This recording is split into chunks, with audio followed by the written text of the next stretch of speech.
What's up, YouTube? This is Scott Seuss. We're back with another video, and we're going to talk again about starting your homestead. So maybe the current state of affairs of the world has you wondering how you can start a homestead or be more self-sufficient, not have to depend on grocery stores and meat markets and the douchebag neighbors next door. So where do you start at? What do you do? How does it work out? So I know it's frustrating. I know it's like overwhelming to think about all this stuff. But let me just give you some tips to think about. Nothing super great, but basically, here's what you do. You jump in feet first and do all the things at one time. Wait, that doesn't sound right, does it? No, because it's not what you do. You make do or you do without. So you make baby steps. Okay, so you do one thing at a time, a little bit at a time, and you work yourself towards going to where you want to go. So if you want to work, here's a good spot to start with. Start a garden. Start a garden anywhere. If you live in a suburb, start a garden in your backyard. Start a garden in your windowsill. See if it's for you. You don't have to have some super expensive raised beds. You don't have to have super great soil to grow some food. The most prolific garden you could ever have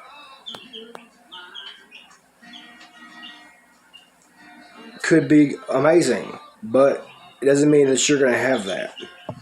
You can absolutely grow food in any type of dirt, any type of crap you can grow food in. You just have to do your research and figure out what food will work. The key thing for people who are going to start a homestead is stop watching YouTube videos about these $1 million homesteads or pasture pigs for profit, chickens for profit, goats for profit. You're not going to be those people. Those people are established. People have made themselves where they're at from 4, 5, 6, 7, 8, 9, 10 years or a lifetime of growing up a farm. Start small and then work your way up. And because you don't make those 6 figures today, in 5 years, you can make 6 figures if you do the research, if you market your stuff right.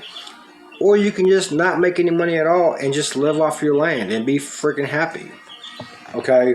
But key thing, start small. Get you a business plan, get you an ideal, get you a thought process, and get you, a mental picture inside your head of how to do this. And then when you start your garden, grow what you're actually going to eat. There's no point of growing all kinds of nonsense that you're not even going to eat. It's just going to go to waste. It's going to be a waste of time, waste of effort, because you can be focused on other things that make you more self-sustaining. Now, if you want to grow stuff that you're not going to eat, figure out and formulate a plan to sell that stuff, whether it be to your farmer's market, whether it be to your neighbors, whether it be to a co-op, whether it be to online sales is a big one. Or sell it to a restaurant, sell it to your local restaurant, sell it to your local supermarket, sell it to your local mom and pop shops. But try for the bulk to grow what you're going to eat. And make sure that you have room to put that stuff. I've got, 780 something watermelons growing right now. I've got 300 or 400 cantaloupe growing right now. I've got 3,000 or 4,000 cucumbers growing right now. Massive potatoes growing right now. I've got where am I going to put it at? I don't know, but I'm going to figure it out when I get there. You should figure it out before you get there. Okay, another thing too to do is start a compost pile. Okay, start a compost pile is free. You can just start a pile on the ground with water, and in turn, if you have some chickens, they'll turn into a compost pile for you. Let them. If you have ducks, compost pile for you. You can start a countertop compost pile or a vermicomposting is inexpensive too. Start you a worm bed. You know how many people fish and want to, okay, so look, start your vermicomposting, right? Okay, vermicomposting is basically where you use worms to make compost, and then you take the worms, you sell the worms. Then you take the compost, sell the compost, or use a portion of the compost in your garden but sell the rest. It's the best fertilizer that exists. It's worm fertilizer. Sell the castings, sell the worms, sell the compost in bags. It's all simple, man. It's just take baby steps. Do some research. If you don't know what you're doing, that's okay. There's tools online all over. People like me who are posting videos that are educational, and some go more in depth than I do right now. But do some research. Check out what you're doing. Can you do it? How do you do it? Why you should do it? What's the market for it? What's the growing time for it? What's the processes? How does it all work? Okay, put the chicken before the egg. Chickens are like a gateway to homesteading, as you can see with my baby chickens here. And as animal husbandry, everyone loves chickens. So if you feel confident enough, buy a few baby chickens for the eggs this year. Start out with 4 or 5. You gotta buy 4 minimum tractor supply, for example. Start with 4. See if you like it. They don't, just give them some food and some water and a safe place to live at.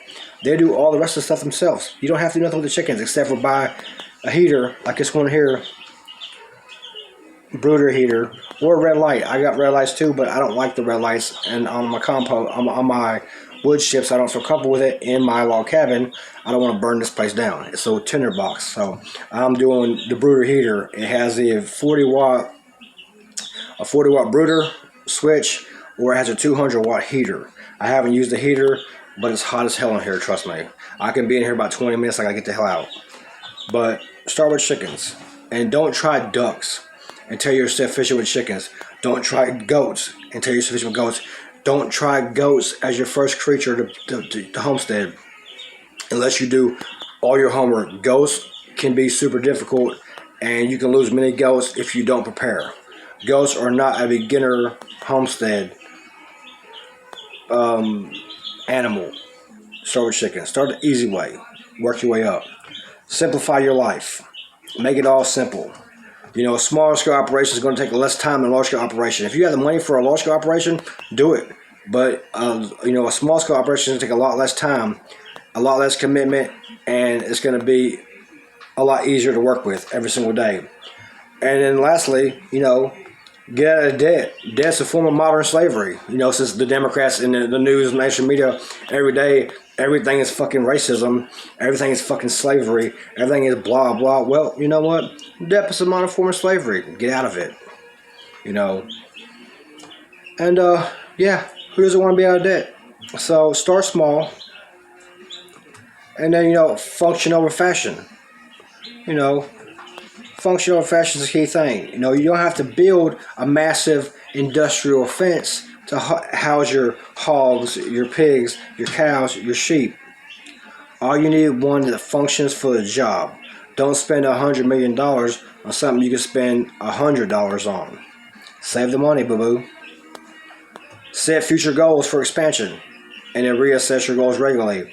Start small, and then say, okay, next month I want to expand a new crop to here, and then next year I want to expand from 10 chickens to 50 chickens to 100 chickens, and next thing you know, you got 1,600 chickens, and good luck with that. But yeah, it may take 3 or 4 years, and like I said before a million times, be patient. It's a long-term game. It's a lifestyle. It's not going to happen overnight. So, anyways, I thank you for watching this video. So, my baby chicks, hit that like and subscribe button if you like the content. Blah, blah, blah, blah, blah, blah. Bok, bok, bok, bok, bok. Thanks for watching.